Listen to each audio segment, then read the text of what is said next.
to accelerate the program of Make in India, especially for advanced control lighting systems? First of all, thank you. And I see the bright red here, so I'll be very quick about this comment. And I think it is very relevant point. When it comes to challenges today, which we all need to be prepared, specifically from advanced controls, IoT, artificial intelligence, right? So I think we have proven, India as a story, we have really proven in terms of our soft power. When I'm saying soft power, I'm referring to specifically software industry, which has really made India's name on the global industry.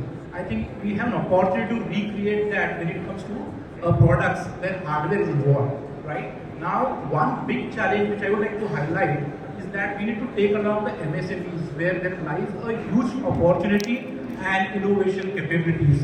Now, in order to support that industry, one hurdle which I see is that specifically when it comes to hardware or hard products, we need a huge cost into R&D and testing and quality.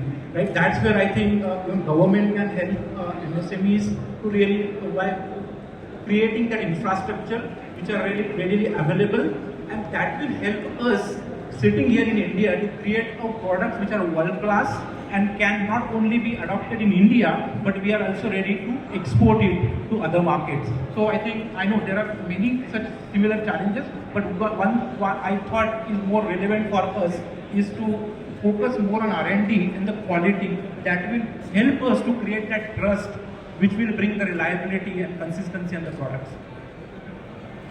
This is where I would like to wrap up this session on